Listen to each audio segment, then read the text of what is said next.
We're good.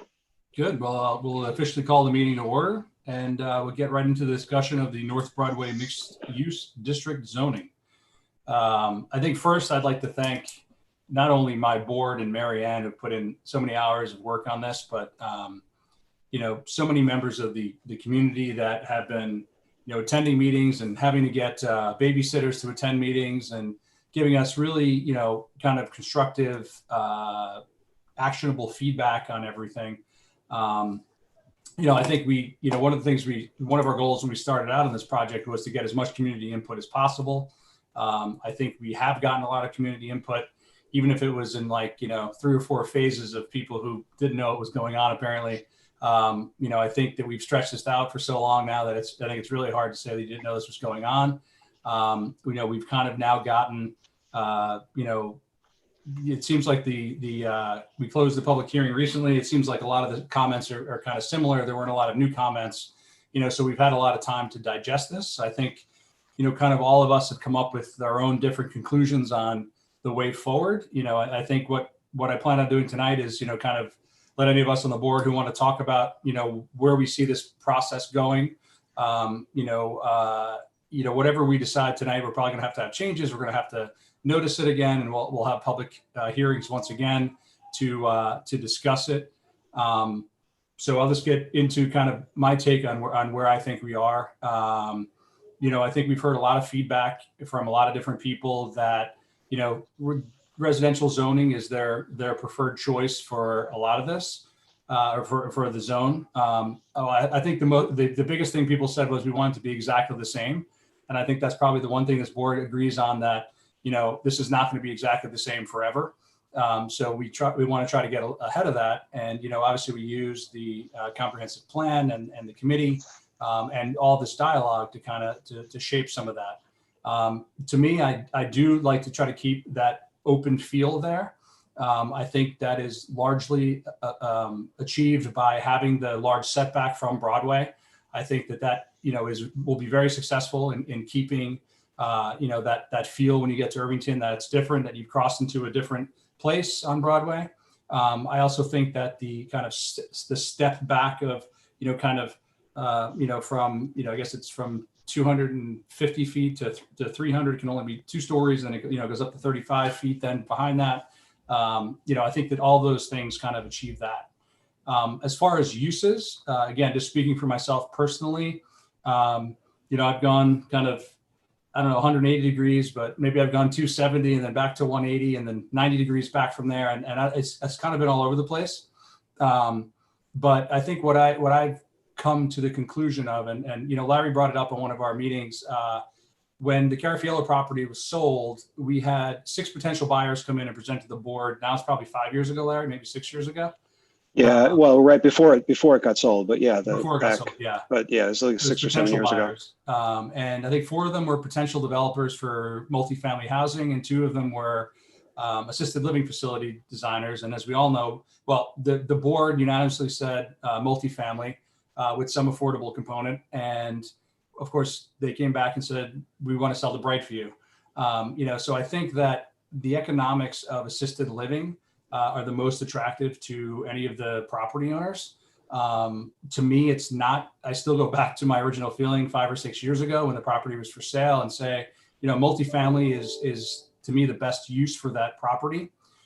So what does that mean to me? I think that we have to limit the potential uses there to multifamily and potentially single family attached. I know we have some things to work on there if we want to do that, and exactly what that means and the spacing and all that kind of stuff. But that would be acceptable to me as well, because it's kind of along the same vein. You kind of get more density and thus more building units, and thus some affordable out of it. And then I'd also like to legalize the current uses, the office uses, maybe with a slight expansion of those uses. And then that's pretty much it for me. That's, in my perfect world, it'd just be multifamily, which would include, to me, single family attached, and office uses, which would probably include things like R&D as well. And maybe small medical use or whatever, there's that other one in there. Because I really feel if we don't limit it to those uses, to me, the most likely use there will be, some kind of assisted living. And I think I just anticipate another battle similar with Brightview, with trying to make it as large as possible. And, I think that it's our last best chance to get some, additional multifamily in Irvington. And, the more I've talked to people in town, the more we, more I've appreciated the co-ops that we have in town. Some of them being right to the north of this area that we're rezoning. To me, that they are kind of the one group of housing stock that allows young families to move in, that allows our seniors to stay here independently. And I'd love to add another 50 units like that or more. So that's kind of how I feel. And I'm happy now to turn it over to whoever wants to talk next about how you feel after all this time. And I'll mute myself.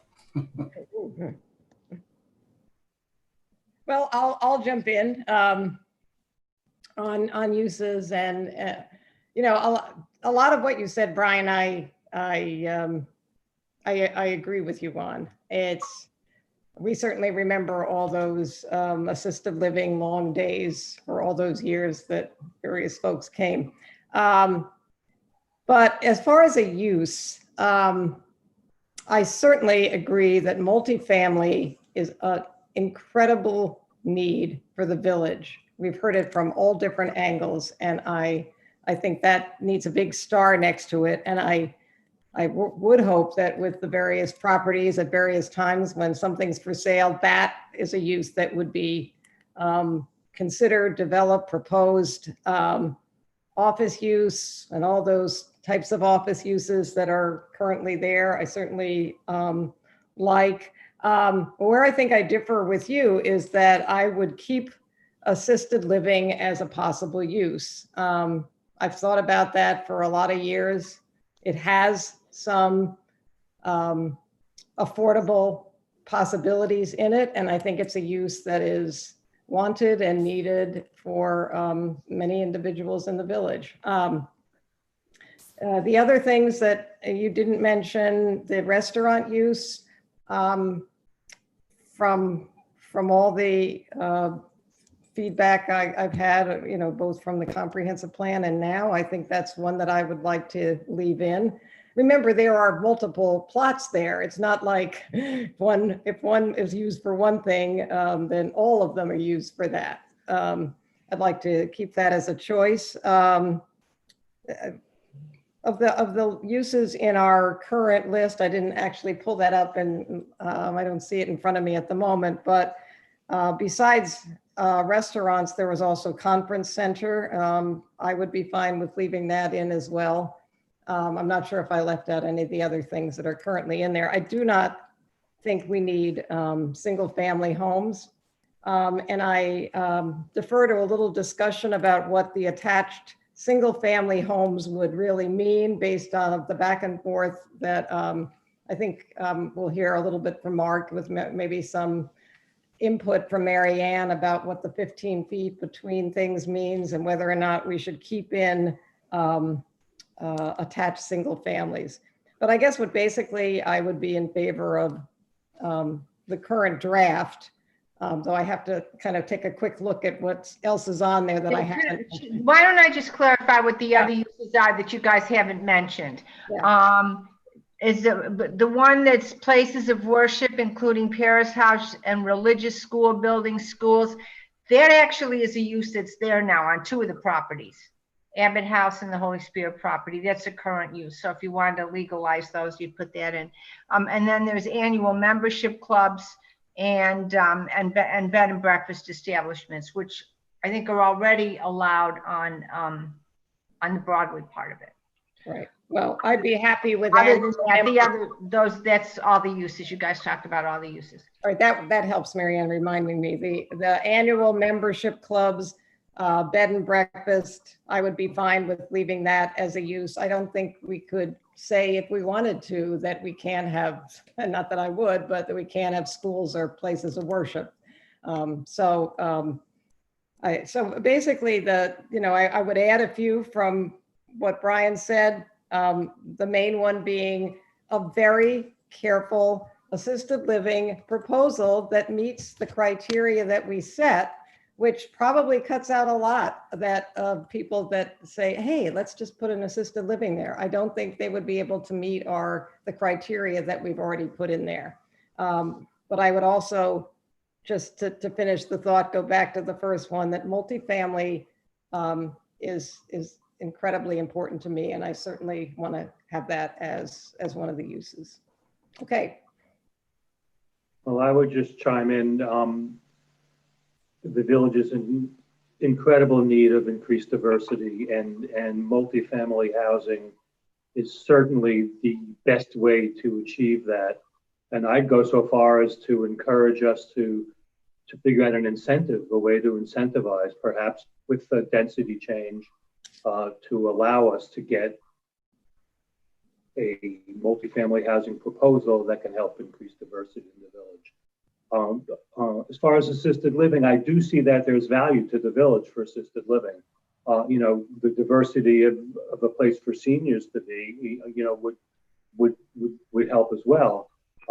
My concern is that it be done in a way, as Connie said, that is going to fit in with our overview of how that's going to look. And I haven't seen one yet that really does.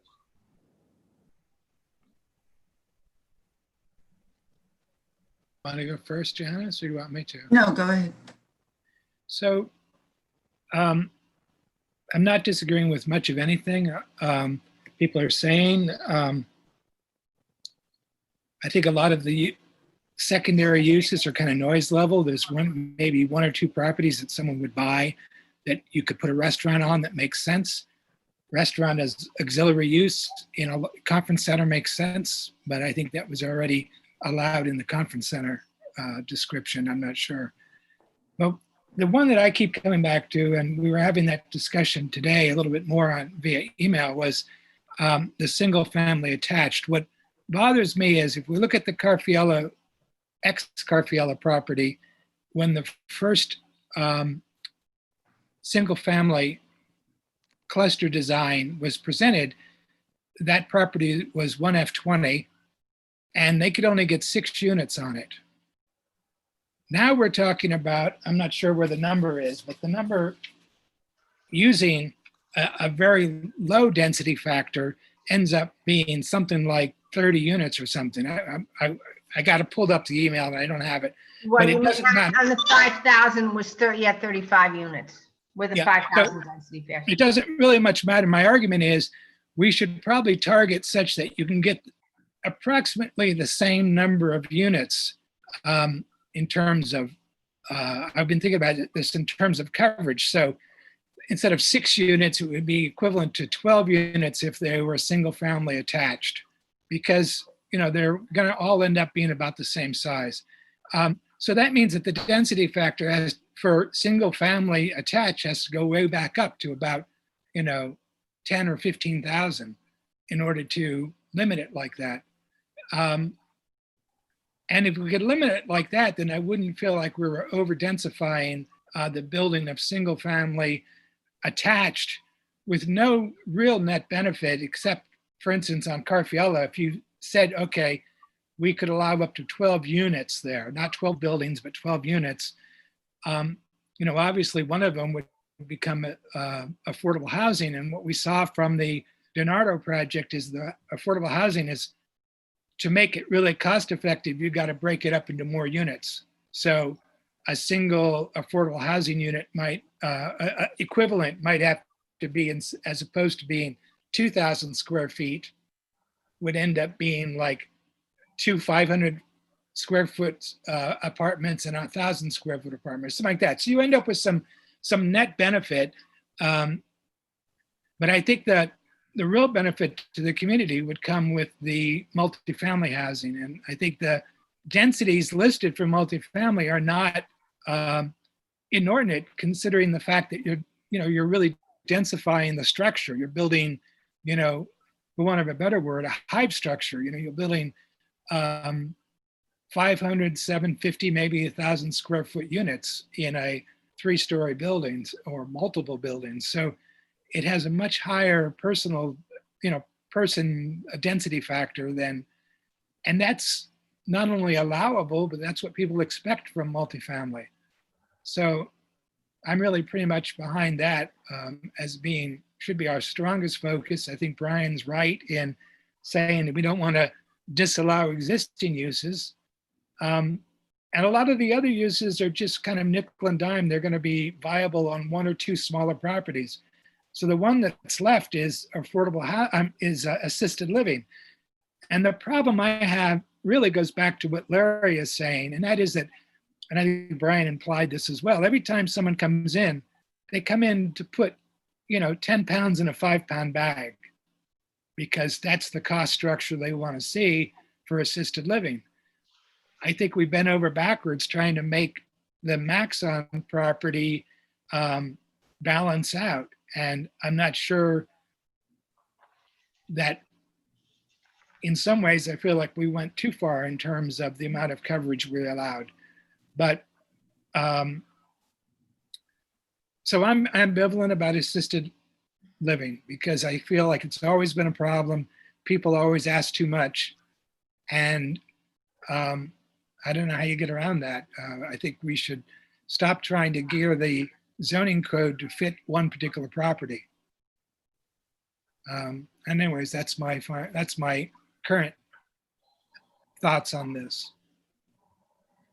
I've been thinking about this a lot as well, obviously. And right now, because I have the list in front of me, because I knew I had to print it otherwise, the list that the uses that we are allowing now, 3 or more family dwellings, attached 1 family and 3 or more family dwellings, senior living, boutique hotels, offices, research and design, small practice medical offices, conference centers, full service restaurants, places of worships, including parish houses and religious schools, annual membership clubs, bed and breakfast, accessory buildings would be permitted. That's a lot of possible uses for a relatively small number of lots. And one of the things that has come up frequently in discussion with the public is you're not going to get one of each of these things off the list. There's just not that many places to put it. So when you look at it from what is going to fit there and what do we most want there, and for me, it is definitely affordable housing is the absolute goal. And I'm not sure if how many of the properties are big enough to allow that to happen and also have an assisted living facility in one of the other big ones. I'm just not sure that would work or fit or meld together in any kind of reasonable way. So if I had to choose, it would be assisted living. Assisted living. Sorry, I just misspoke, not assisted living, it would be affordable housing. I was going to say, that's a surprise. That's a switch. I like the way you did that right turn at the end there. Ooh, yeah, we're on to that. So I guess the question is, are they mutually exclusive, or if not, absolutely, are they really functionally mutually exclusive, because you can't fit the number of kind of affordable units we would like if one of the big chunks of property is taken by an assisted living unit.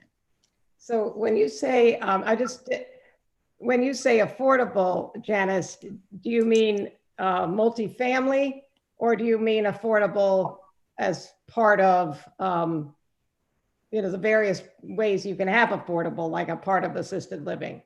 I don't think that's actually realistic, and it never has been. Okay. I was just trying to clarify.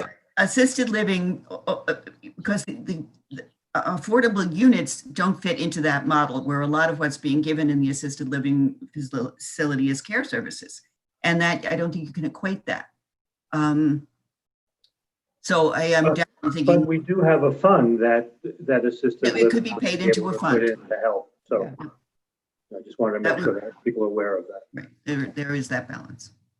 We would still have to find land to build on. So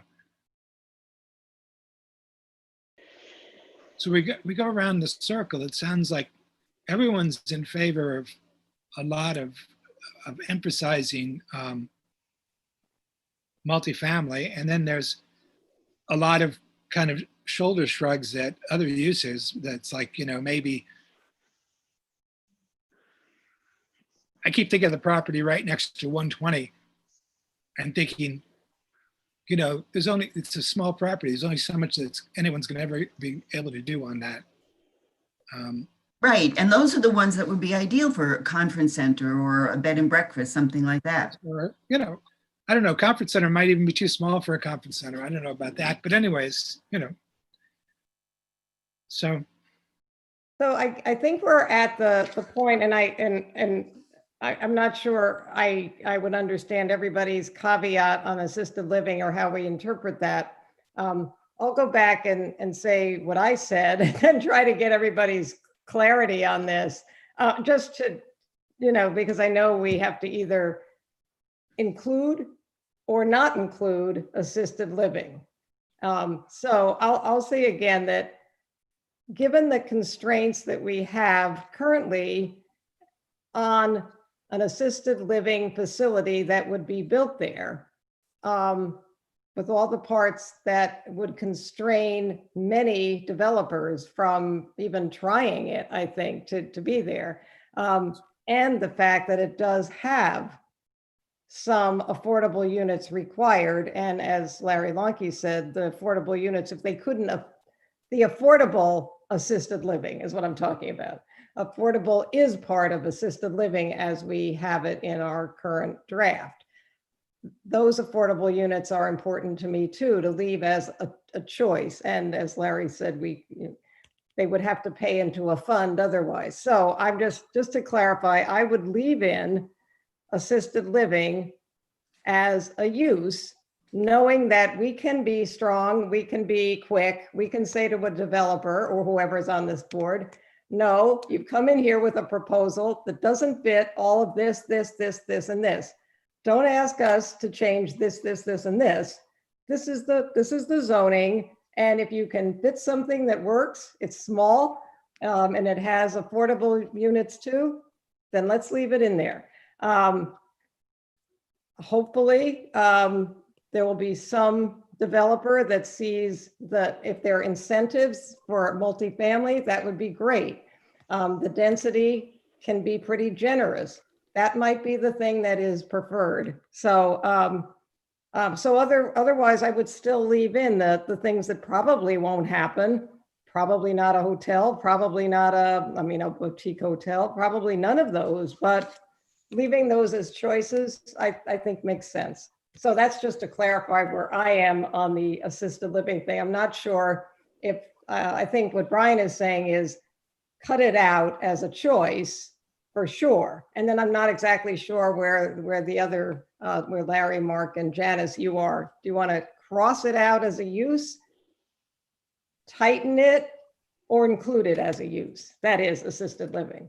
well, I mean, honestly, I was not too bothered by the proposal from the proposed development on the Maxon property.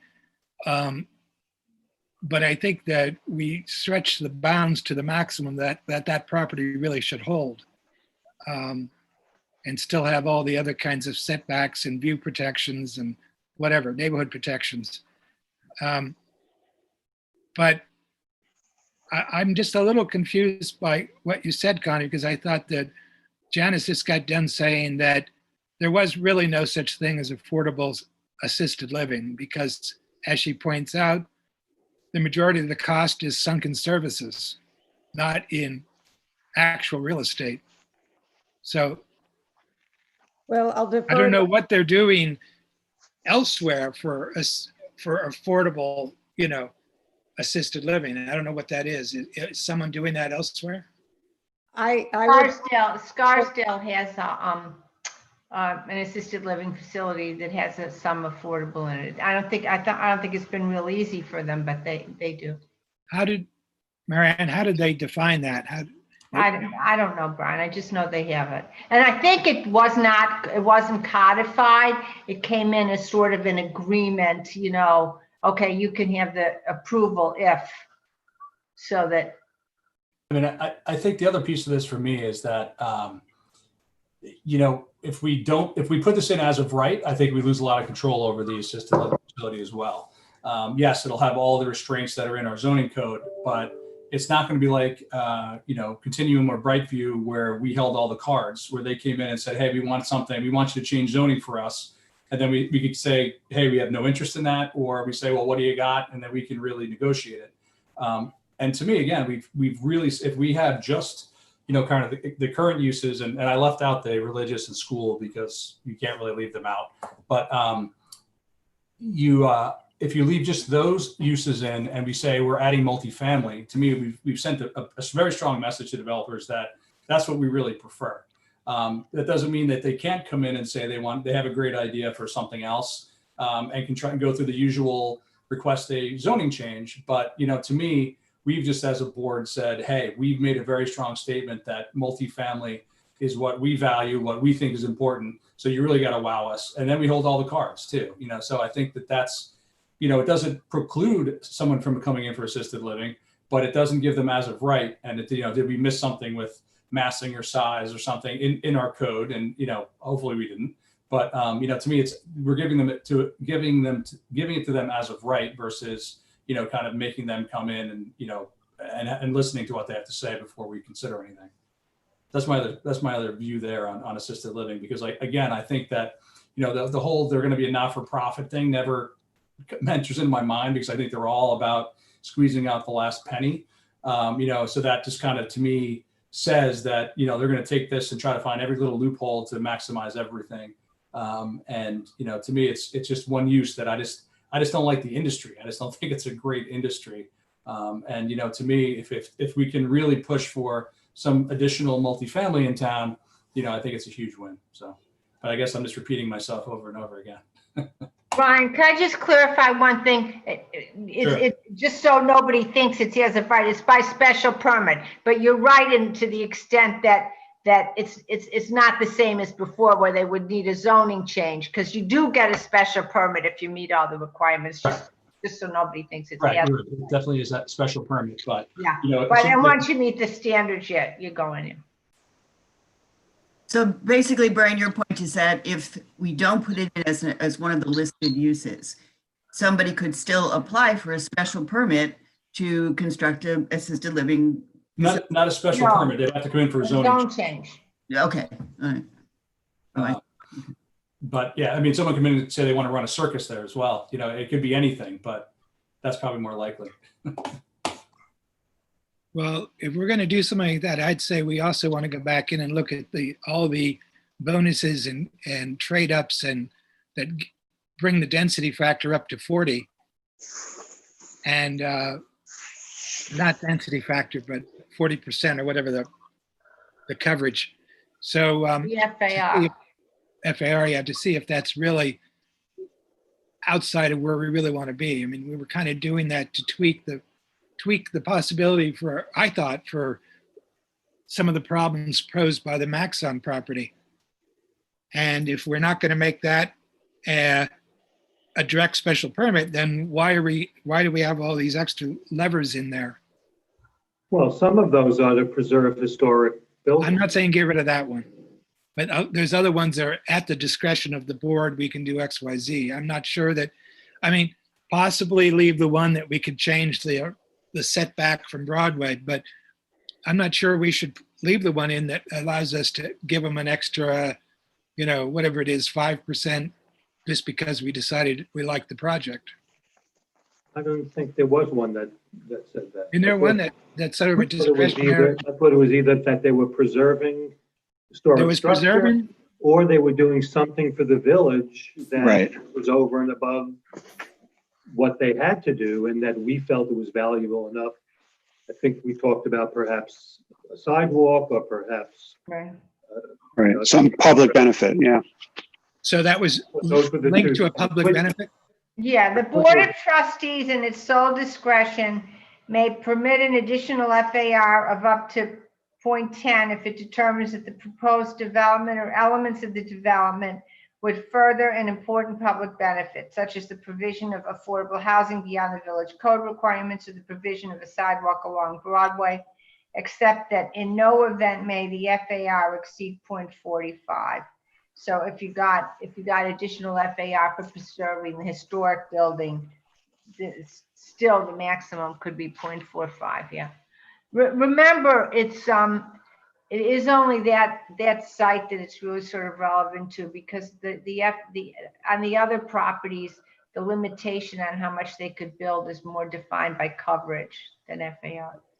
And we could decide what that percentage of FAR increase is. It's not automatically notched to 10. Yeah, you don't have to give it. You can give 0.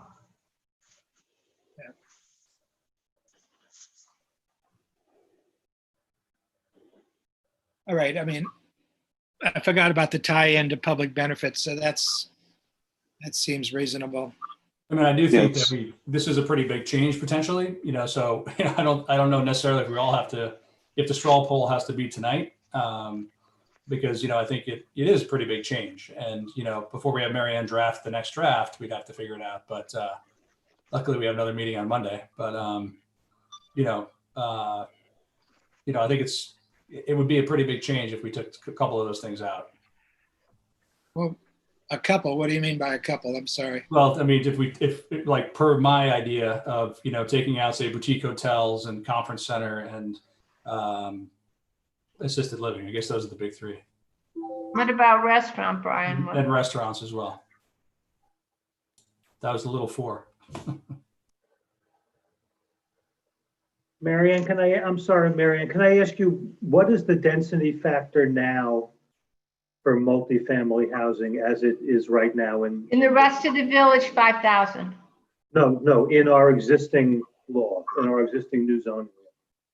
Oh, and then, well, it was 5,000 and we had proposed going down to 3,500.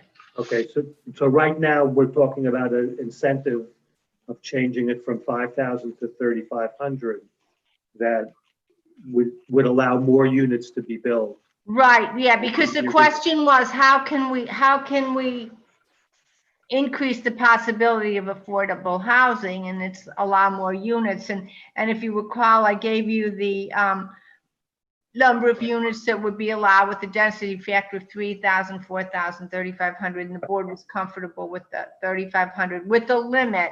With the cap at 100. Upward limit of 100. Thanks, Marianne. So we're talking on the max, I got the table in front of me. So we're talking on the Maxon property at 3,500 density, you're talking about 48 units. On Carfiello, you're talking 49. Irvington Equities, I'm not sure which one that is. That's the one right below 120. 120, yeah. So you're talking about 12. The small Holy Spirit, you're talking about 11. The large Holy Spirit, you're talking about 126 capped at 100. And Abbott House, you're talking about 150 capped at 100. So these numbers for affordable housing, for multifamily don't sound that bad, actually. They sound reasonable. And I think by dropping, it's just what you said, Larry, by dropping that factor down, that is in fact the incentive. But as written now, that would be the same numbers for single family clustered housing. And I'm not sure I want to see those kind of numbers. No, I mean, I think we should, like I said, we should go back to, we have to do a reverse calculation, which we can do to figure out.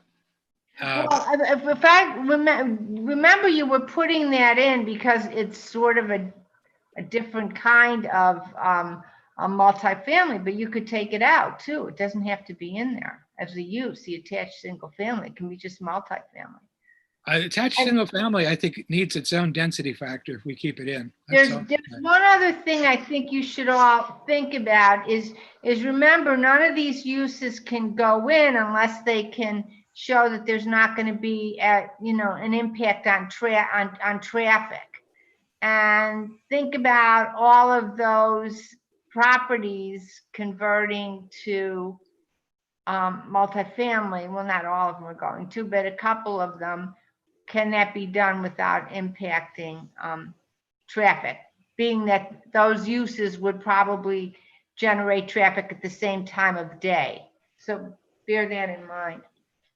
Well, then you still have a standard as part of a normal seeker review to The standard to identify the impact and mitigate. Is it possible? Is whether it's a secret review or it's in our code, which is in our code right now? It has Right, to but be in the code. is the code provision more more restrictive than what a standard would be during a seeker review? Because a Now, seeker during- review, No. No, secret review, so you just look at the traffic impacts. It has no measurements. You come right, out there's with- no, there's no with- specific measurements, but to the extent that, that impacts are identified, they can be mitigated. Yeah. Right. It doesn't, it wouldn't really have to be in here, and you would have to look at it anyway, because you have Right. to look at it as part of secret review, but we put it in here to sort of increase the comfort level, and then also to make it clear to a developer coming in, hey, this is our expectation. And remember, we quantified what was a significant traffic impact. But then the open question that Mark raised was whether the attached single family use, or maybe you raised it, Marianne, whether the attached single family use even should continue to be in there. Yeah, I mean, You that seems to be what Mark, I don't know. I mean, what Mark may be getting at. Well, no, I'm not necessarily opposed to it, but I'm opposed to using a dense multifamily number. I mean, if you go back to something around 15,000, you end up with the ability to build about 12 units. 12 dwelling units would be equivalent to the 6 single family clustered that the Carfield original design had. I mean, that's a But- much. But that would much have a significant effect on our ability to increase diversity and have Well, it affordable. any attached single family is not going to be increasing diversity because you have the most expensive housing stock there is at approximately. That's what concerns me, because it doesn't, that Yeah, doesn't really go 1 along with the million to goals. 2.5 million each. Yeah. First, so if we're talking about diversity, we should yank that out because it's never going to be diverse. Right, and what this started with was us not wanting to convert this area of Irvington to single-family houses, to large single-family houses. So even the attached single-family houses would give us some affordables, but a relatively small number, and it would still be mostly large single, Large houses, I'm sorry? large expensive houses. Yeah. So if we're That going, being the case, just take the use out. I'm sorry? That being the case, just take the use out. If Yeah, that's what I'm thinking at this point. I would rather just go for multifamily than the attached single family. I agree with this line of thinking that this has been a lot of good input on what is implied by the attached single family. And I'm glad Mark pursued all this and everybody thought about it carefully. I can see a benefit right now of cutting out attached single family as a use. I may be going against, I don't know if it's all of us or some of us. I'm much less inclined, and I'm at this moment not inclined to cut out assisted living because I think the benefit is there in several ways. But I share this incentive idea with the density to increase the chances that a multifamily developer would come there. It's so desirous. I can't agree with what everybody said more.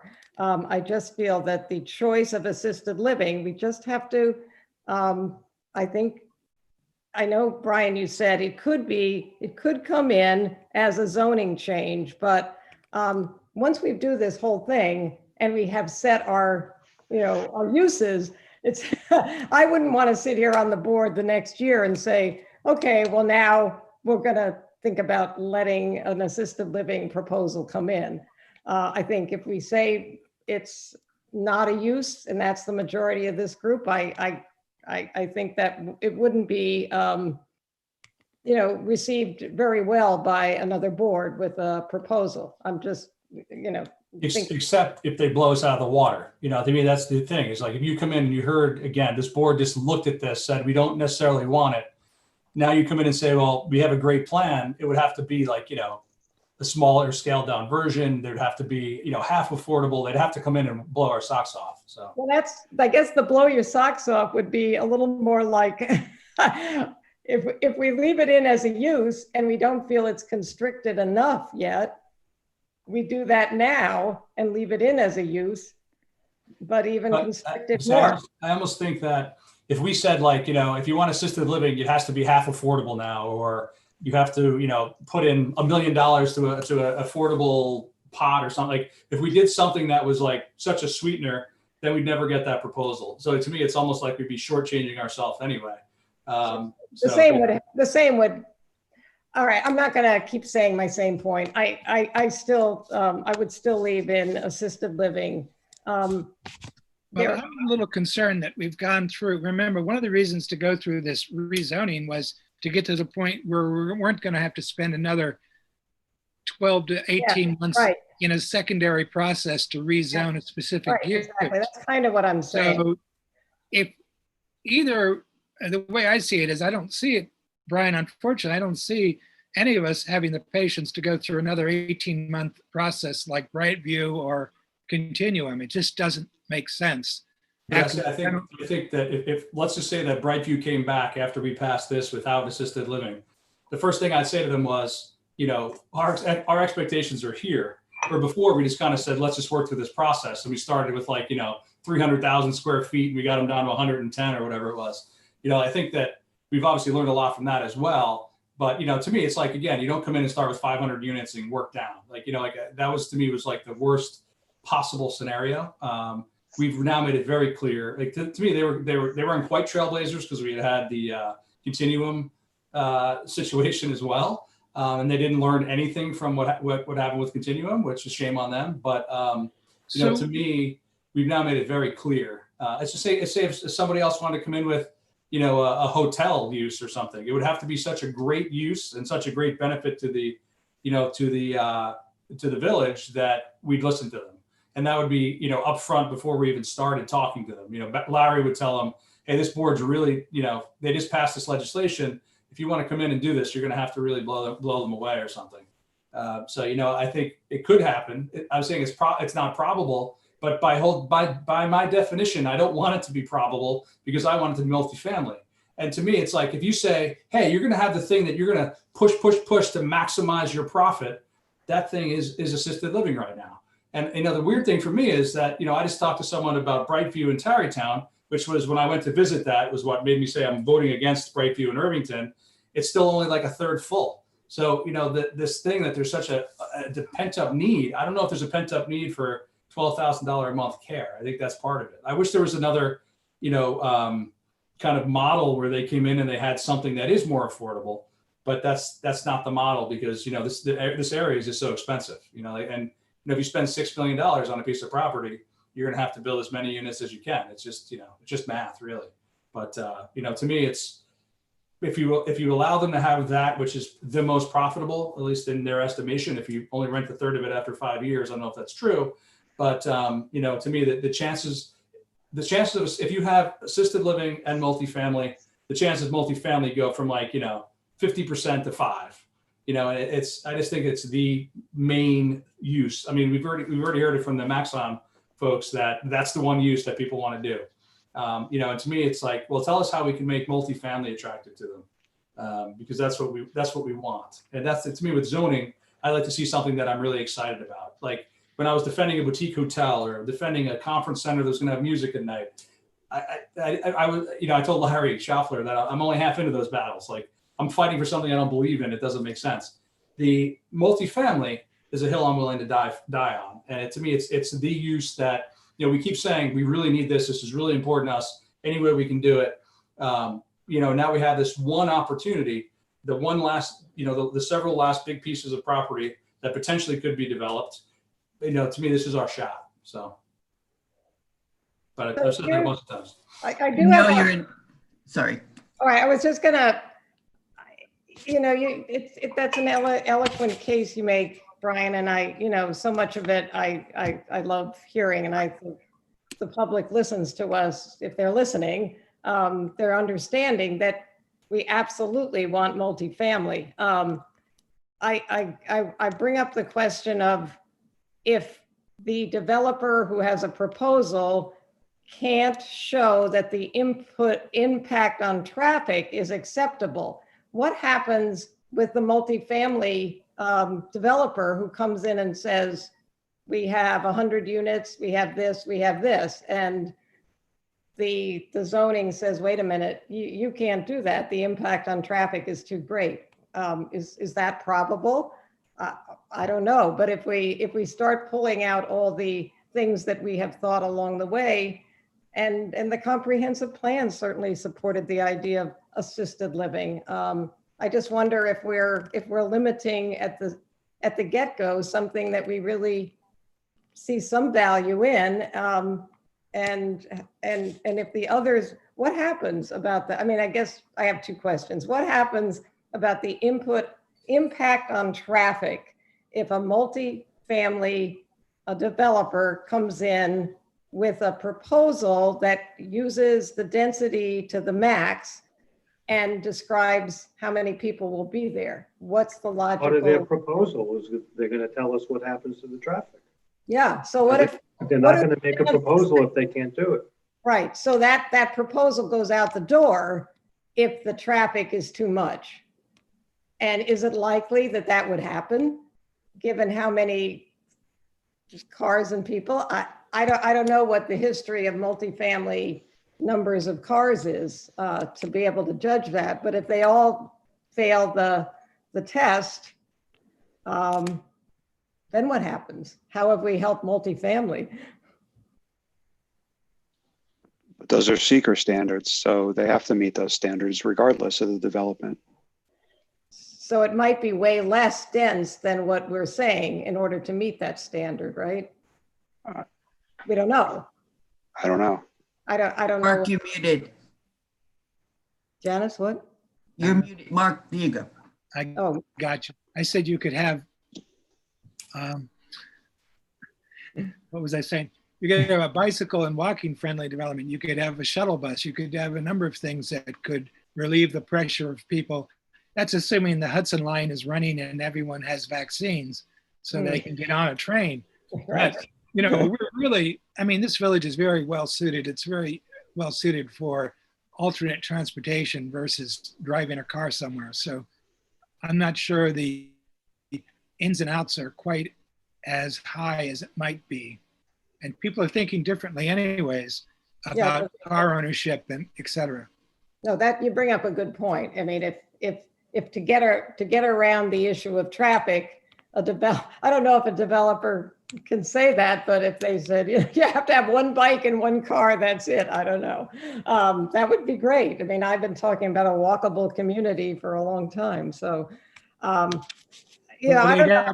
Their money where their mouth is and build some sidewalks. Yeah, it might require them to build sidewalks and, you know, get the state to put in crosswalk. Who knows, like where that could go. I mean, we could also look at, you know, how much density, you know, how many units, what kind of traffic input that would be as well. I'm sure that's something, I'm sure there's a book that you can go across and say, you know, I'm sure some engineer has that for us. Well, that would be. I think one of the issues that we've identified is that if we are allowing as one of the potential uses assisted living, the likelihood is that the first developer to jump is going to jump on that use rather than multifamily. And how do we then balance? How do we then get, if we had to approve, if that met all of our criteria, we had to approve such a facility, does that leave enough options, enough places for multifamily? Would it become desirable for multifamily if there's an assisted living facility right in the middle? I don't know.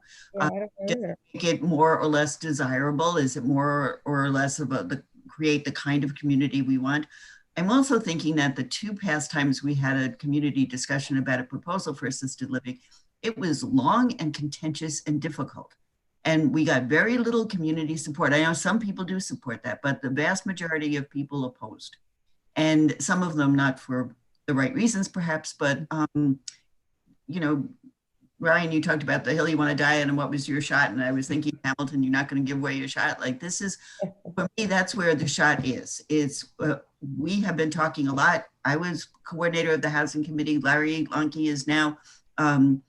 This is where I would like us to put our effort. And if we have to throw out some of the other potential uses in order to ensure more affordable housing here, then that's where I am. Yeah, I'm really concerned, like Brian and you have been pointing out, I'm concerned about the first step. You know, the first step being another 18-month process of negotiation for assisted living, and then what's the impact about what have we done in the meantime to get any more affordable, any more diverse housing or affordable housing? And, you know, so I'd rather, maybe it is worth just throwing that out and sticking with the mainline path, hoping that developers will see that it's a lot less of a headache to come in and build some residential units rather than it is to build assisted living. Anyways, the other thing is there's assisted living with capacity in Terrytown.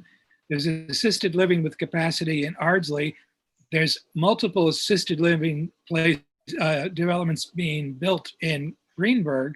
So White Plains also. I'm just don't know that there's a lack of bed space, for want of a better description. Well, I Saying think that this option work exists. Sorry. I think that this work session's achieved, its goal, and that we reevaluated some things and came up with some important ideas. And I think at our next public meeting, the public can voice their opinions based on what we've been talking about here, and perhaps help us to decide what's in and what's out. That's fine. Can we go on to the next topic? That's what I was getting. Could I make one final Yeah. comment? There was a, I don't know, Larry Lanke, were you part of the conversation last night, the school conversation? Yes. Yes, I thought it was very impressive. More than 100 people participated, and most of them stuck through till the end.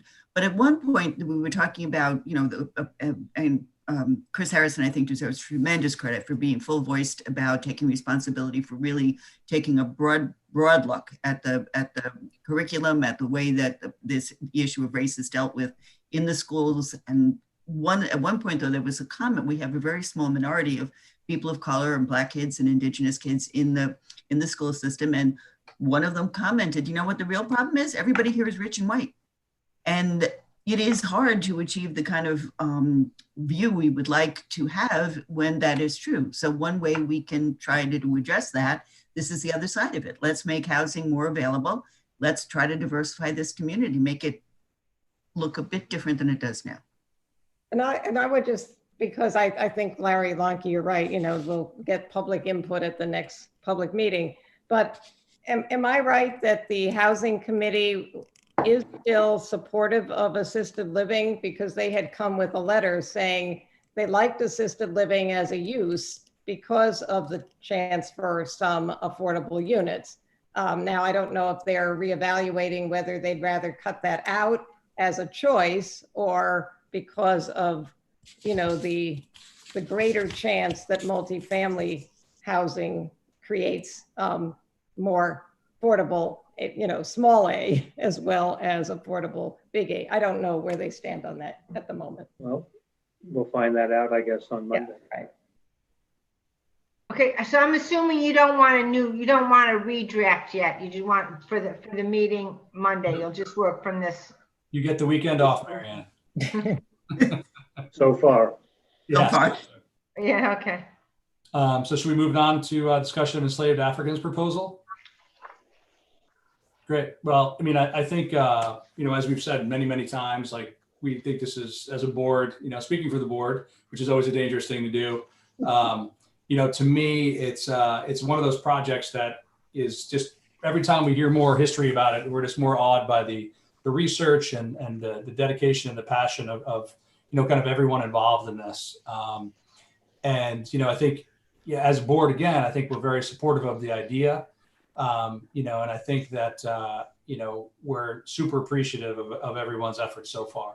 I think, you know, speaking again for myself, you know, the Landmarks Committee has kind of put their project on hold for now, is my understanding. And I would like to see this coordinated with their effort as well on the Main Street part. You know, because I do think we want to have kind of a comprehensive view on Main Street. I think we've said that a bunch of times. You know, I know Connie feels that way. I think Mark feels that way. You know, I think what can go forward right now probably is something on South Buckout Street, like where the actual burial ground is. I think we could start looking at that area, figuring out what's appropriate, what we should do, what we can do, and really kind of hash that part out now. And then, what happens in kind of the second phase of this, when we kind of have a wayfinding sign or whatever to kind of point out where that is, I think we could figure that out when we get there. But, I don't see any reason why we can't move forward on the South Buckout portion now. But again, I'll open it up for the board's discussion. Can we let Connie present her? Sure, her please. write-up? Well, it's not mine. It's Mark's, Mark's and mine, with Larry Schoffer's advice, given the request at the last discussion to come back in a timely way with response to the proposal from the group. So we have 4 recommendations that have come from that valuable exchange, and I think everybody here is going to thank everybody who's been involved, and I reiterate that at the beginning. So I think it's easiest just to look at number 1, which is what Brian just mentioned, and I'll just read it. Dedicate and maintain a grassy area of village-owned property. That area is approximately 12 feet wide at the widest and about 15 feet long. It's on the west side of Barney Brook and the east side of South Buckout Street. It's across from that corner of the Cosmopolitan building where the yoga place is. Currently, it's planted with a few trees and grass. It has a stone wall at the eastern edge. And our recommendation from our discussions is to have that designated and landscaped as a space for contemplation and remembrance of the enslaved of African ancestry who lived and died here on the land that became the village of Irvington. This place, for those people who don't know, overlooks and is adjacent to, with the brook in the middle, the area that the research strongly suggests that the African burial ground was in that, on that private property. This place would be designed to include a sitting area, would also serve several purposes, but a gathering place for small group educational experiences for both school children and adults, and include ways to provide information in various ways to those who visit the place. Now, to design it, there are all kinds of ways to go, but we came up with the first suggestion for us is that the members of the citizen group who came to us, now they use this name, Commemorating the Enslaved Africans Committee, CESAC, that they initiate a design proposal.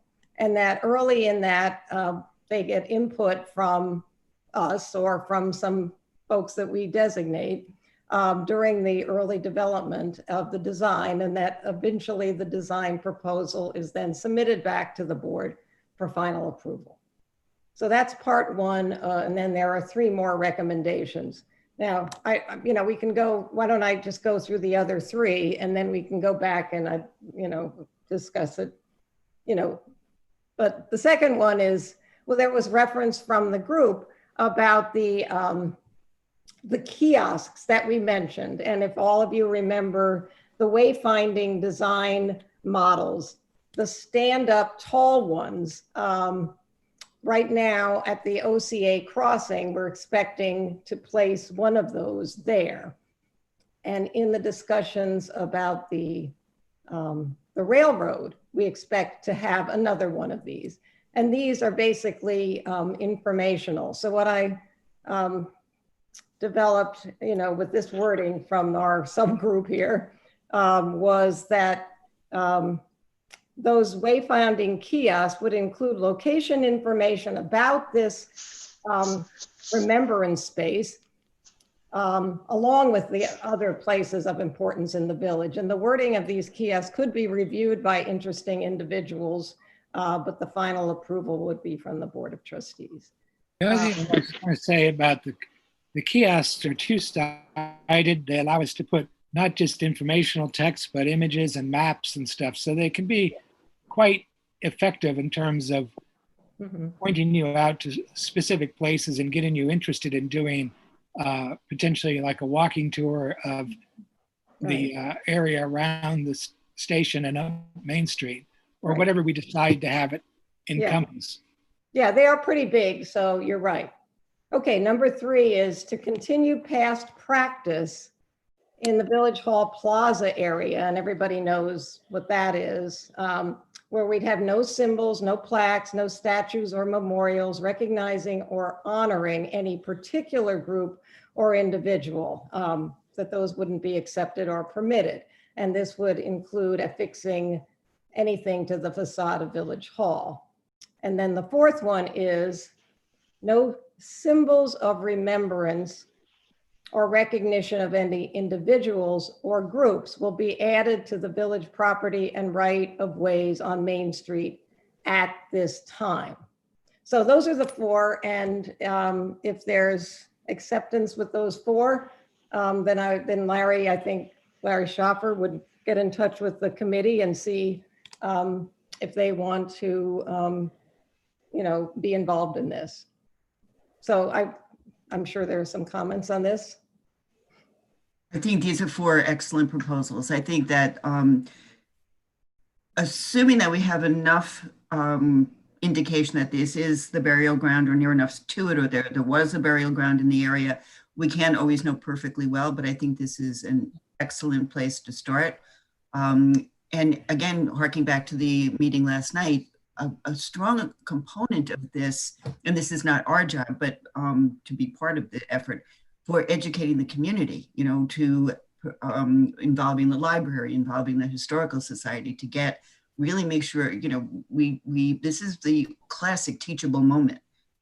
Let's use it. Thank you. I would add that the underlined sentence here, a space for contemplation and remembrance. I think that location is excellent for that. I think it's a wonderful location by the Babbling Brook. I think it's a much better location personally for those purposes than being in the middle of Main Street, where it's not like it's a business, it's not Main Street, in White Plains, but it's not a quiet place for contemplation and education. And I think that this location is a great idea. So are you okay with the other, of all 4 of the points on the proposal there, Larry? Well, yes. Larry Shaw, if you want to go down to number 4, I'm not sure I actually understood what number 4 said before I say I'm okay with it. Are we basically saying that anywhere on Main Street that's owned by the village, by symbols of remembrance or recognition, no plaques, nothing like that? Is that what you're saying? Right, that, I think Brian made a little reference to this, that where we said at this time, meaning we don't know what could possibly go on Main Street, even with our wayfinding signage that we introduced and we showed the models for. And that wayfinding model could include information in general, but this is something that's going to be kind of down the road, and it's not an immediate thing at all.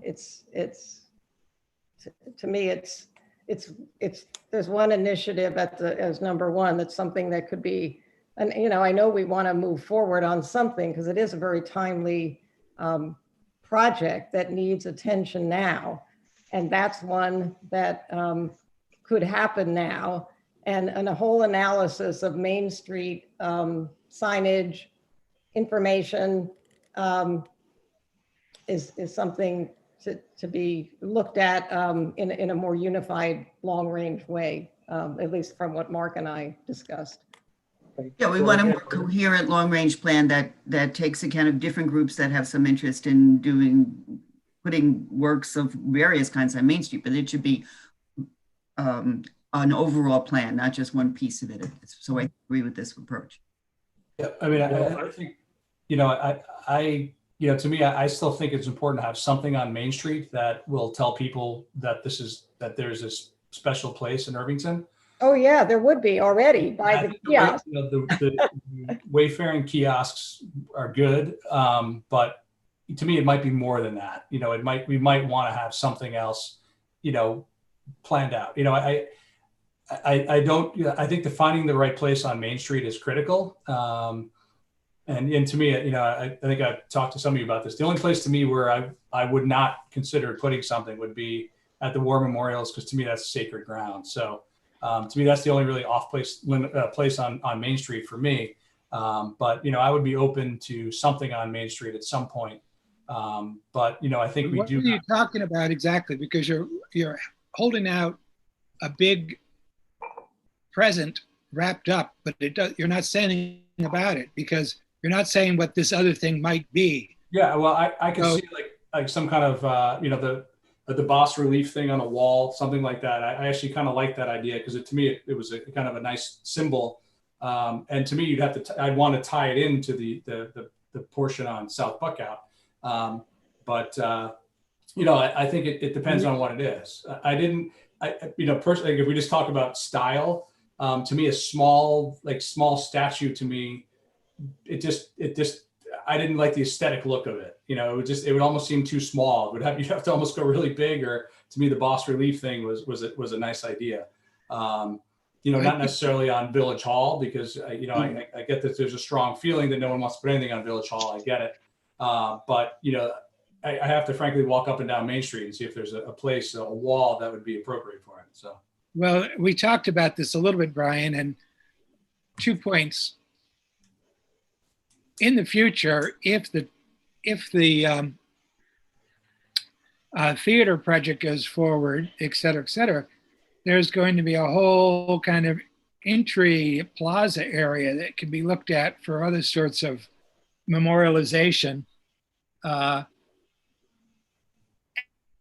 And maybe it's a more appropriate, because, you know, there is, as projected, there was, you know, grass areas and garden area, and not just plaza like what we have in front of Village Hall right now. I'm just really against cluttering up the Village Hall plaza at this point. I mean, we went to the effort to try to expose the building to make it look the way it did when it was first opened. And I think we should stick with that for a while rather than starting to clutter it up again. I would agree with the point. I think we should leave it with the plans for the burial ground with the kiosks. And there's certainly possibilities in the future, but it should be part of a bigger plan. Yeah, I'm not saying Village Hall. I'm just saying that to me, there might be another place that would be perfect. Frankly, I have to walk up and down Main Street a few times to see if there's a place. But. I had thought of one we had talked about, which I'll just share with everyone. The one we talked about is the wall, essentially along Main Street where the rec department is. There's a tall wall that could certainly hold a plaque or a bas-relief medallion of some sort. And it's going to be in a very prominent area in terms of traffic. Could certainly get people interested to walking from that location down to and I think South Buckout. That was the kind of thing I was thinking about. You know, and I frankly just haven't had a chance from the meeting that we had before to kind of walk up and down and see. In my mind, it's big enough for that, but I haven't been out there and stood outside of the rec center or whatever. So. Yeah, the thing is, there's not a whole hell of a lot of village property on Main Street that would be appropriate. Yep. So, go ahead. I'm sorry to kind of go ahead. well, I was just going to say, it sounds like there's a lot of clarity on 1, 2, and 3 of these 4 proposals. And number 4, where we say at this time, I think it sounds like people agree that at this time, we wouldn't pursue any particular kind of honoring until there's a whole sense of, you know, that the construction is done and we have some, I would propose a professional who can look at all the possible places on Main Street and say, you could have something here, you could have something here, you know, this wouldn't work, this wouldn't work. I mean, there are a lot of unknowns, as Mark brings up about the possible theater thing. So for me, the focus to make something beautiful happen now is number one. And number two can happen now. Number three, I think, should be, a good, I know Janice uses the word neutral. I mean, it is the government. It's so leaving number three as is with at this time, if somebody has some better word than at this time, maybe that proposal, gets changed a little bit. But at this time means to me, we look at a concerted professional look at all of Main Street before anything happens for any particular group or any particular plan. That's how I saw that. So you just have to. The other thing I would change it to, you could say, would be considered for addition to village property. Because, this is a little bit more positive than that. It says they will be, nothing will be added. Well, I think our real statement is we really don't want to consider anything yet until we get past a certain amount of construction, et cetera, et cetera. And at that point, aren't we open to considering things? Yes, but I thought you're talking about 3 or 4, Mark. 4. 4. I thought the point was that we would be part of a larger plan, a more comprehensive plan. There might be, if we've learned nothing recently, we have to have learned that monuments can mean different things to different people, perceive different. Exactly. I'm glad you pointed that out. Right. And something that is meant to be an honor to one group might be perceived as perceived differently. So I would agree with this as it stands, and let's make any consideration of any recognition of any individual group on village property and rights of way on Main Street until we have some sort of, let's just see, at this time is fine. It doesn't mean we're going to stop looking at it or we would never consider anything, but right now let's proceed with something that everybody is in agreement is a really good project. I would just add, I'm excited about that project. I think it's a great location, and I wouldn't be averse to a plaque and or a bas relief in that location. Right, right. Street. I think a bas relief on that stone wall, which I'm not sure if that's historic or not, as part of a contemplative educational area would be great. Yeah. I'm not so sure the stone wall can handle a plaque in terms of size, but you'd have to build some sort of an addition to hold the plaque. But that's doable in a design, so it's not a big deal. I'm glad you mentioned that, Larry, because when we talked about the options of how you start a design, I mean, we didn't say you have to have this, you have to have that, but it's let's ask this committee if they want to propose a design and let us, be part of that design, from the get-go, so that might happen. All kinds of things might happen there, but that would be the focus. And so go ahead. What we need to do is give Larry Schaffer the go-ahead to, make contact with the committee on the basis of this. If he's clear and this is clear, then I think we're good. Yeah, I mean, I can live with this, but to me, there's still the second part where there's going to be something on Main Street that, because to me, it's the problem with South Buckout is that it's just not heavily traveled. I mean, when was the last time any of you walked on South Buckout versus when was the last time you guys walked past the rec center, say? It's just a lot more traveled. It's a lot more prominent. And to me, if it's going to be something that draws it into that as well, it's kind of a nice thing. Because I think the one problem with wayfaring kiosks is they feel very temporary. I feel like they change. It's like they're not as permanent as having a something tying in South Buckout back to Main Street or Main Street to South Buckout, however you want to look at it. So that to me, they're not mutually exclusive. I think they're actually very complementary. So I just wouldn't, I just, it doesn't have to be today, but, I think that, to me, that's something that I'd be happy to hear if the committee had the proposal was for Village Hall, maybe they can, shift gears and look at somewhere else on Main Street that they'd like. So. Well, then I would be statement number against that 4. until it was part of, not against it, but against it until it's part of, I think Janice said it well, until there's a comprehensive plan about anything that would happen on Main Street, to jump into a piece of it just doesn't seem Right. wise. But I also feel like we could say that, and then if we decide not to move ahead with anything else, then this just kind of dies. Like, to me, I spoke to Paul Ficalora as well, and I told him I'm still interested in the other project. So to me, these kind of go hand in hand and could be very complementary.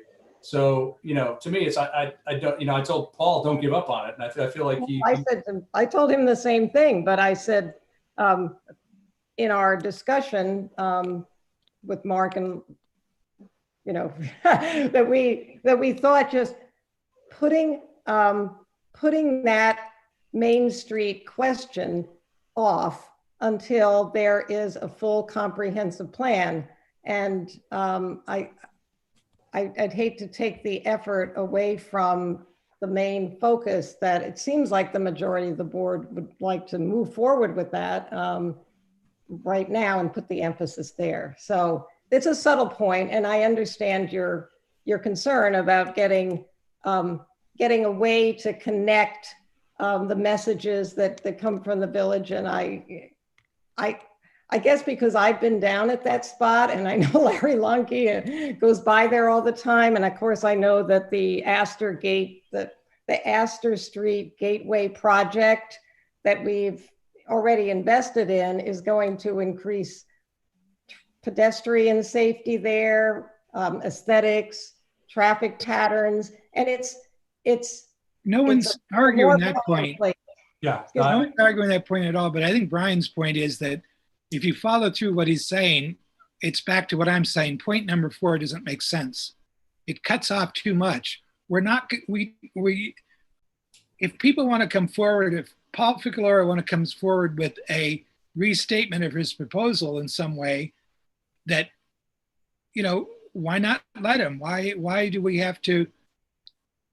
I don't see the point that we have to have some grand plan for something that is much more organic than that. It's going to happen much more organically over time. So, that's just my feeling. I think number 4 is too much of a restriction against anyone thinking about anything, and certainly doesn't help with Brian's comment about how he'd like to see some sort of thing on Main Street that might direct people toward the remembrance grounds. So number 4 would exclude that. So I'm happy with 1 through 3. I think 4 is unnecessary. I think we don't have to lock ourselves in. We just don't have to approve anything. We can just say not now. But to make it a statement of practice, I don't know. It's just. And I think 3 kind of says not now to their current proposal, because their current proposal was to do something near Village Hall. So to me, that's already kind of said not now, but, to me, it's not, I don't want them to say, okay, we'll just wait till we hear from you guys when you have a very comprehensive plan. I'm happy to have, the landmark committee as well as the, Enslaved African committee, continue to work on this. It doesn't have to be over just because we're starting part 1, I think is my point.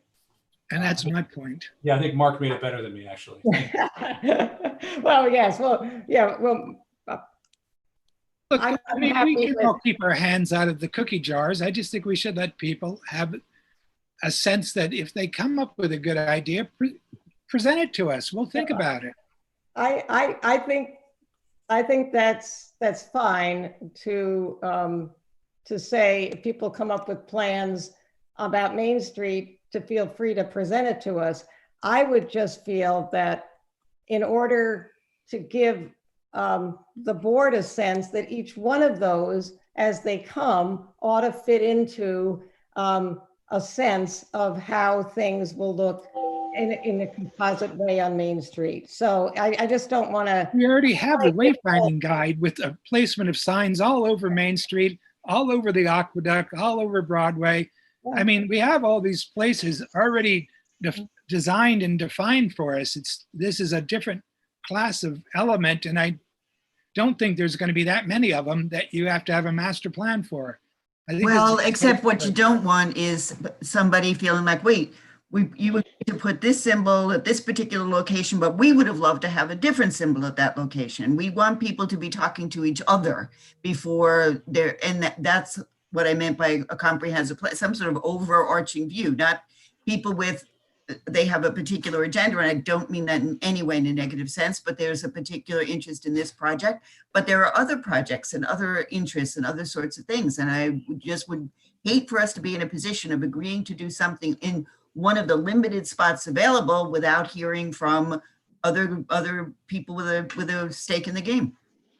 But I think that's where we come in. And, like if you want, I'd love to hear a rejiggered plan that doesn't include, Village Hall, and just like, talking to Paul, maybe, having it on the sidewalk or in the sidewalk doesn't work anymore. I don't know, I think that's the thing, but I don't want it to be, they did a lot, both groups did a lot of work, and, I'd like to see it continue and tweak the plan rather than say, hey, maybe in 2 years we'll talk to you again.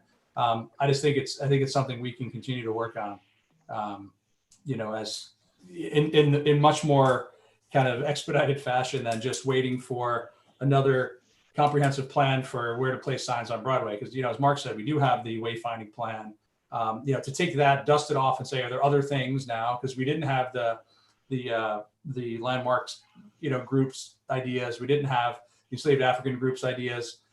Maybe we dust off that plan and say, hey, where can we put some other, more permanent things than the wayfinding plan? So, yeah, And include all those other groups who had some interest in placement of different kinds of symbols on Main Street. So it's not just coming from one committee, however wonderful they are, but including a broader spectrum of the population. Well, that would happen naturally, wouldn't it? We already have something from 2 committees. I mean, there's nothing I don't get, we're not discouraging anyone from coming forward, except point 4 does discourage people from coming forward. So Larry Shopper, if you were to be able to communicate to, we have one group that pulled out of a plan, but I think we left the door open to them that, I wrote to them, I think a couple of board members did, that we were still interested in hearing from the landmark group. We're certainly interested in hearing from this group. There might be other folks who have some ideas about what could and should be part of honoring on Main Street. And if we pulled together, a small group of people who had an interest in that, could they come together with you and a couple of us and say, let's look at this? And it wouldn't be far away into the future. We pull people in as soon as we could. I think it's much more ad hoc than that. I think it happens naturally over years. Well, I don't think it's something that you could say. Coming back to, I don't find that when I say comprehensive, that is, the 10 years that it took to do the tree wells. But to have a comprehensive plan has always helped us in the village. To have, although we have the models from the wayfinding, we know that now with the bump outs, when I've walked up and down Main Street, I know Larry with Brian, with others, the question is now, where could you actually put any kind of informational panels? Maybe none, maybe 2, maybe 3. Maybe this wall could hold something, maybe it couldn't. But to get that comprehensive plan, I think it would encourage everybody to say, I'd like to be part of this. Who else would like to be part of this?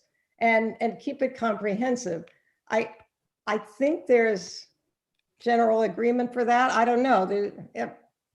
I do agree. And you have a way of putting together what you hear people saying and maybe seeing a way forward for that last one. I don't know. That's different than statement number 4. Statement number 4 should say the village is going to create a remembrance, a monument, some kind of a committee to talk about, where on Main Street locations make sense, what kinds of things might make sense. I don't know how you want to word it, Okay. but that's I mean, you know, and the wording is, but we're not going to do it until after all the Main Street construction activity certainly has completed. So Yeah, I'd vote for that. No, I mean, I mean that in a serious way too, because it's no, because really, you can't get a sense of the space. yeah, and the grades have been so challenging, as you know, and to see it all in place, there's no way to look at a plan right now because everything is not going according to the plan. It's being adjusted in the field. So all of that really is a moving target and needs to wait until the dust settles, literally. No, So- and I think- Just make it a more I'm sorry, Brian, go ahead. I was gonna say that to me is like, that's the appropriate waiting period. You know, it's not, you know, a couple of years. It's let's let Main Street, you know, let's wash it down after the construction's over. And then let's look at this at new. And, you know, that's, you know, I think we can come up with a, you know, relatively, you know, in the next couple months, you know, after everything's cleared up, you know, a decent plan for this. It doesn't have to be, you know, a 20-year view of any other groups that might want to come forward, but we can figure out, you know, these two groups that spent many, many hours and many, many years on this projects, and how to do this really well. So, you know, we have two projects before us right now. We can figure out how to, you know, make these work and we can go from there. I don't Okay. think that means that we can't start one, you know, tomorrow. But, you know, the second part of this isn't 10 years out. It's, Right. No, and I wasn't implying it should be 10 years out, but anything, by definition, we're talking about installing something permanent. Yeah. And we ought to be really careful. yeah. Thought this through and that all of the stakeholders have had a chance to have their say and participate as much as possible to come to some agreement. Some Yeah. people obviously are more interested in certain aspects than others, but I think it is not unreasonable to expect kind of a process. And I think too, No maybe, real rush on this. and maybe the other piece of it is maybe, you know, the board can work more proactively with the groups to ensure that what they're working on isn't going towards a dead end. Or, you know, if we had said from the beginning that, you know, we don't necessarily want anything on town hall, it might have, you know, it might have made this a lot smoother process. So I think that, you know, for me, again, the memorials are off limits and now town hall is off limits. So, you know, let's have a new plan and let's work on it together early. So figure out a way to rephrase 4 offline or get rid of it. And let's go to the next topic. Okay. All right. Gas-powered leaf blower regulations. Our simplest, most straightforward law we've ever passed in Irvington. Okay, so no gas blowers, period. Yeah, I think the only question I have on that is, we want to say it 12 months a year, there's no gas-powered leaf blowers, or are we going to No allow? gas-powered leaf blowers, period.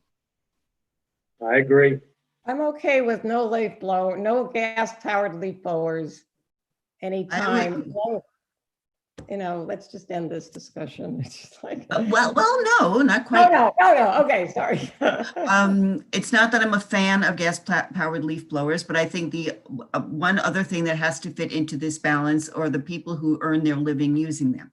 And and I'm not talking necessarily about the big companies, but we have a range of lawn maintenance people from big companies to, you know, 2 and 3 guys. And it might be that there is equipment that is as effective and can work as well if they have a chance to replace their equipment. But raking is a really hard work, and without the ability to clear lawns, at least have some cleanup periods when they are permitted. And we might have a sunset on that, but I'm not willing at this point to proverbially pull. That's where we are now. We had that same thing with a possible sunset last fall that never happened because you brought up the same argument. All I'm saying is that people will never change until they're forced to change. Well, then I think we need to do more work with not the lawn maintenance people, but with the residents who hire them. So that we're really clear what people can expect and not expect.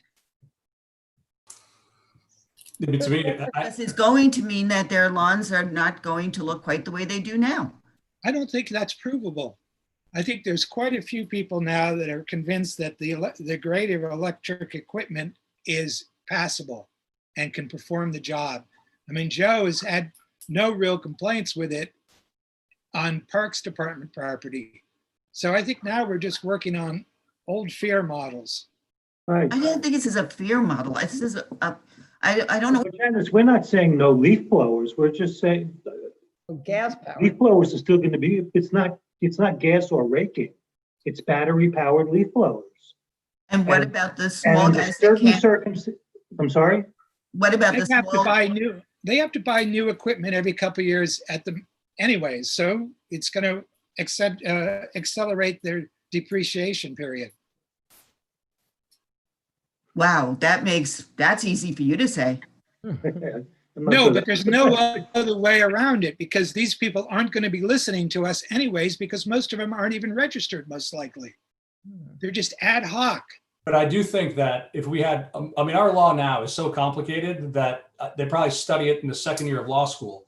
But because we were trying to split so many hairs with things, we were let residents use it for 30 minutes and have this Yeah. period and that period. Like I think we tried to accomplish so much last time that to me there is a middle ground between no leaf blowers and you can only use it from say September 15th to December 15th or whatever the dates are, and that's the only time. And if there's a gas leaf blower used June 15th, you get a $250 fine. It's like much more clear than what we had now.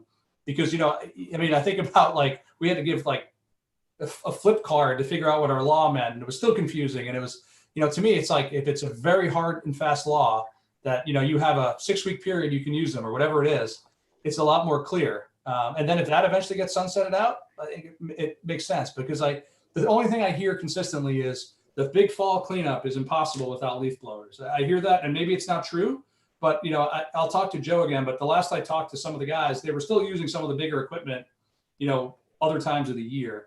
It was, during most of the year they could use the electric only. So I don't know. I think that the technology is getting better every year. It's definitely true. And I would like to see them start replacing it. But I saw when I kind of asked for a voluntary halt of leaf blowers, I saw what an addiction it is. And, I still see it all the time now, but I think our law still isn't so clear that, the police even know what to do other than, hey, can you just stop using it? Someone called and complained. Where, I do think you'd see some change in behavior if there were fines. And I think that that's much easier if it's much clearer. Okay, So how who are many you people? finding? Are you finding the lawn maintenance people, or are you finding the homeowner that hired them? I would fire the lawn maintenance people because they're the ones doing it. And if they want to pass that along to their customers, because they say, oh, we have to do it, so we'll pay $250 fine and we'll charge you $500 to do your lawn, then that's Well, but I think we have to take some responsibility. And this is one of the problems we have is communicating with the residents who don't sign up for the newsletter and don't read the proposals. And so we are dealing with the lawn maintenance guys who have to register with the village, but we are not dealing with the customers of them. Okay, And but that's a losing argument. one because second, to we'll do never- one half of it, 1 second, to do one half of it without the other is just ridiculous. And it's unfair to these working people who are working hard.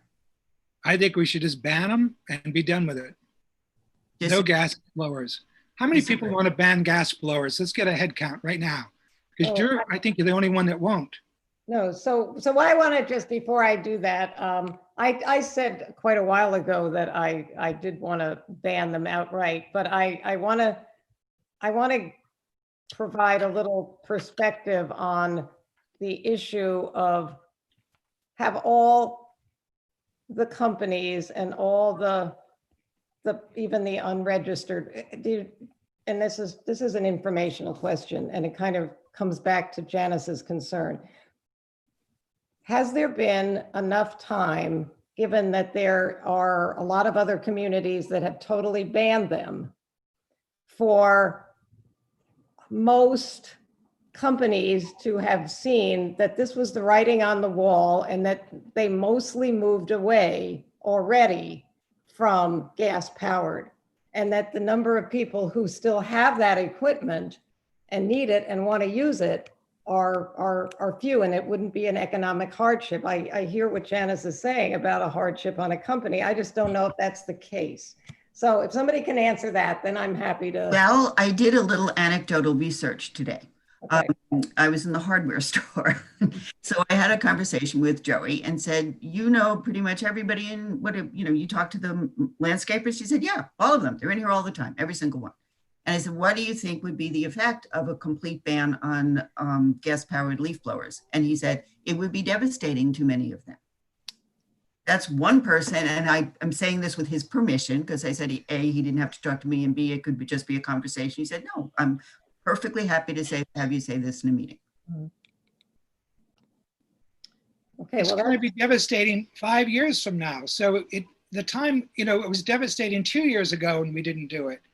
So I don't understand this. There's no timeline in your argument. That's what bothers me. There's no sunset. It's just like next year it's going to be devastating, and the following year it's going to be devastating, and so on. I think we need to inform ourselves how long it would take for especially the small business people to replace their gas equipment for a small business, this is a huge investment. So I am not looking to put anybody out of business here. And Dennis, with all due respect, this is the exact conversation we had when we were passing the law.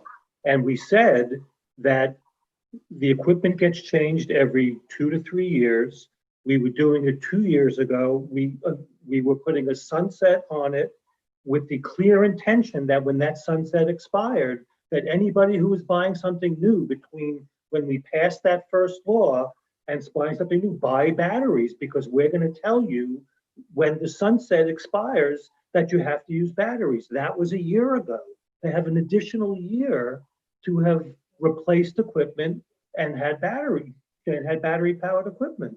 And I tend to agree with Mark in that people are going to say they have to do this and they have to do that until we tell them, listen, everyone had to use leaf blowers. And then I know I told my lawn people there hasn't been a leaf blower since March being used. The entire spring cleanup got done without leaf blowers, at least on my property. It doesn't look quite as good, and I told them I understood that. which is why We're we have, not banning leaf blowers now. We're just banning gas-powered leaf blowers. but that's why we also have to educate the residents so that they understand that this is something that the village is requiring also of them. I Because think the We residents are have well between now and educated about September this problem. 15th to educate residents. Right, September 15th would be, that's why I asked Larry to have this conversation sooner rather than later. Because I didn't want to wait until September 15th when our law was going to then allow gas leaf blowers to be used again. Right now, we're in a period where you can't use them. Okay, so we're giving them 2.5 more months of notice. And, and if residents can't get the notice in 2.5 months, I don't know who's going to get it. we know that residents don't read stuff. Since a vast proportion of the population had no idea that anything was happening in the North Broadway zoning district, clueless. Nobody told me. So they are not focusing on what's happening with leaf blowers on their property. We have to figure out a way to bring residents into this conversation so that landscapers are not left in the position of not being able to do the job that's expected of them. And that would not be a good outcome. I think that you've just said it. They're not paying attention. So how do you get someone to pay attention who isn't paying attention when this topic has come up endlessly at board meeting after board meeting by various people? That's on TV. Okay, so you didn't pay attention to it. You didn't see the fact that there was controversy about it and about, controversy about the health impacts of leaf blowing, gas leaf blowers with COVID. Oh, I didn't see that either. So, okay, well, so at some point, there's no way to guarantee that there is a educational endpoint. That's what I'm trying to say. There's no guarantee. There's no way to guarantee that everyone hears the message. We know that already. Well, yes, but I'm very uncomfortable with the people being affected by this decision being the individuals who do the work. I mean, But it's also all the families, all the neighbors, and all the neighborhoods who get inundated by it. So I think that just to focus on some of the crews is to ignore 6,000 residents of the village. And I don't think that that's a healthy prospect any longer. No, and I don't think 6,000 people are complaining either. And I understand that this is a nuisance. They're not all complaining, but it's a health impact across neighborhoods. I think the only thing that I can point to is that the landscapers can say, the village board, or blame me, said no more gas leaf blowers. And that's the answer. Then the residents can say, my lawn looks like crap, and they can yell at us.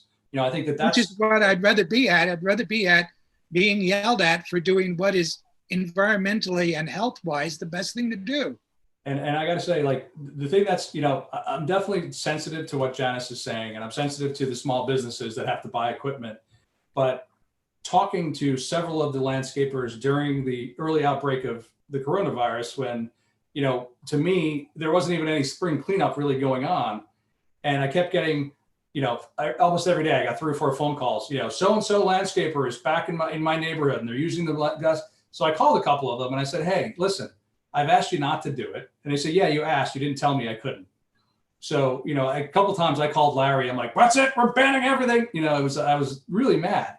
And, you know, to me, I kind of I had less sympathy for them because it just seems that they're not willing to meet us even, you know, a third of the way. It's either, you know, all leaf blowers or nothing. And, you know, to me, it's, you know, when there was 4 backpacks and 3 on the ground pull behind ones across the street from me, and my neighbor is in Cape Cod for the summer, it just was ridiculous to me. And that was like 2 weeks ago. You know, so to me, the message is not getting out. But when the message gets out that they're getting fined, and they can say, you know, the village board, I now got a fine, I can't use them anymore. I think that will be the answer eventually. And, you know, I'm not sure how clear it was to people that it was being phased out as of last December 15th. I don't know if that was clear or not. And that's probably the only piece of wiggle room I would say is, do we give them one more fall cleanup and then say, as of December 15th, we're done? I'm much more comfortable with that. Can I just clear up one? Oh. You go ahead, Marion. You might be doing the same thing. Yeah, it wasn't like all gas leaf blowers were phased out December. It's only No, it two exceptions were phased out December 31st. Man, by the way, it was 2018, not 19. Just to.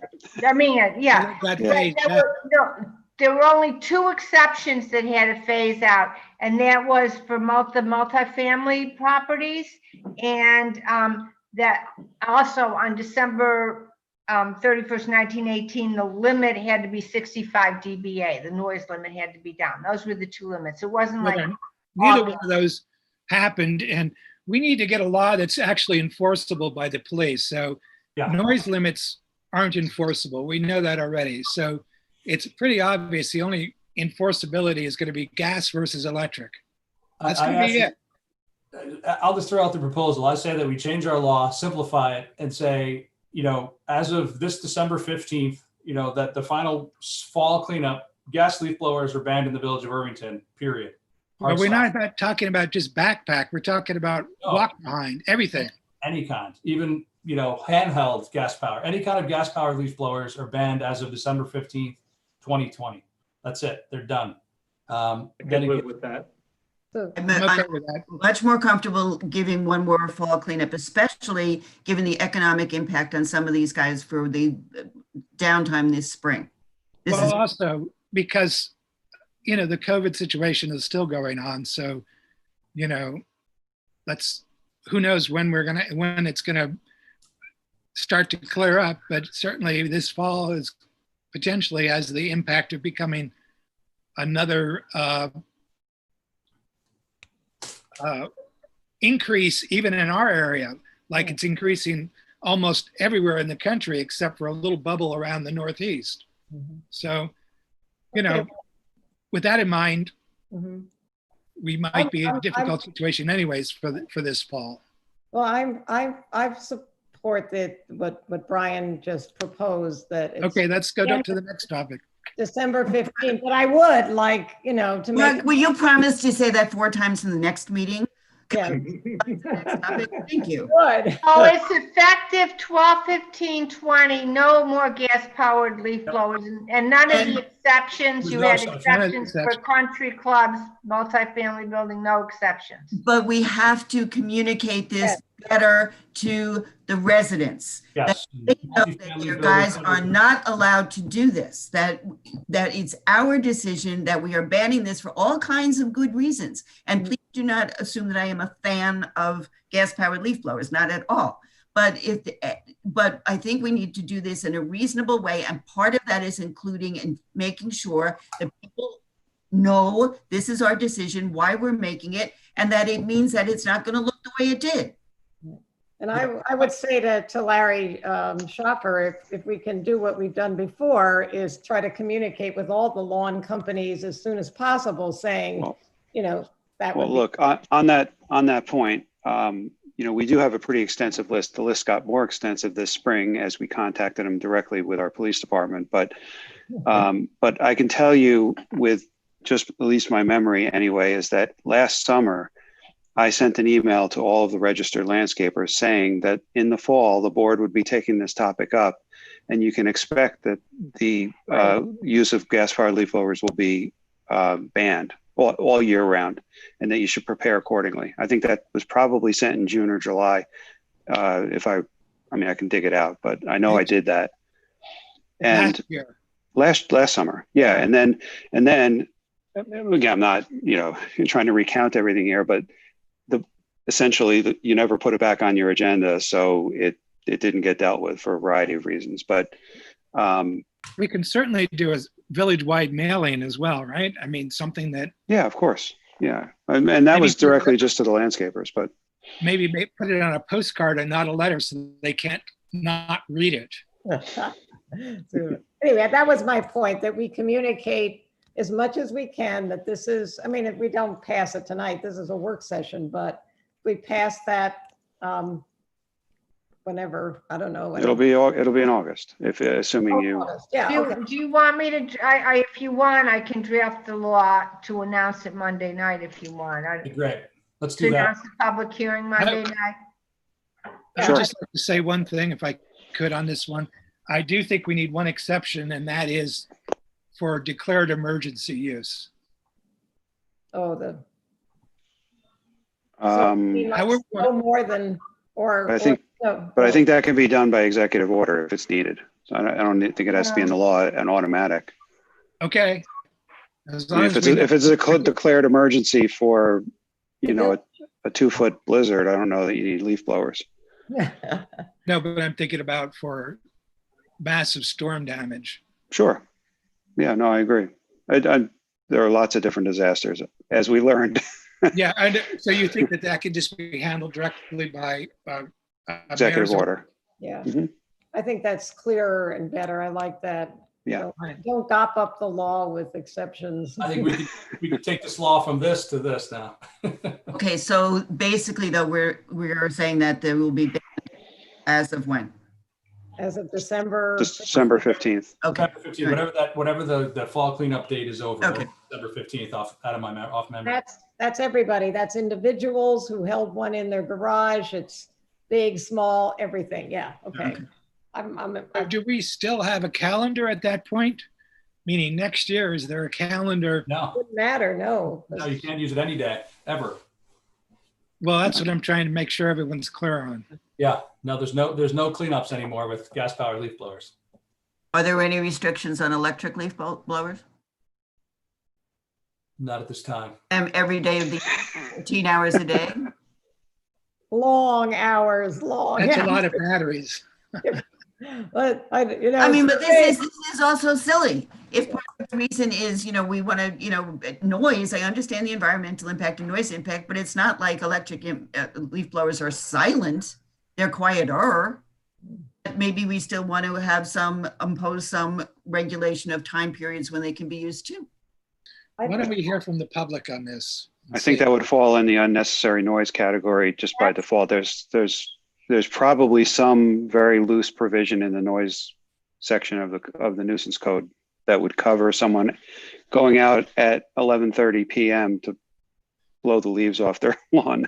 for 3 hours. I think. would be, if I were putting something down to deal with in the future would be looking at the whole noise ordinance, because the noise thing is a major issue. More people are working at home, more people are around.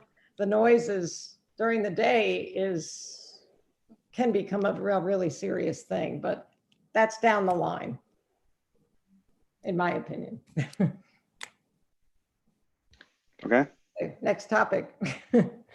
executive session. Yeah, I'll make a motion to adjourn to executive session regarding a police personnel matter. If I can have a second.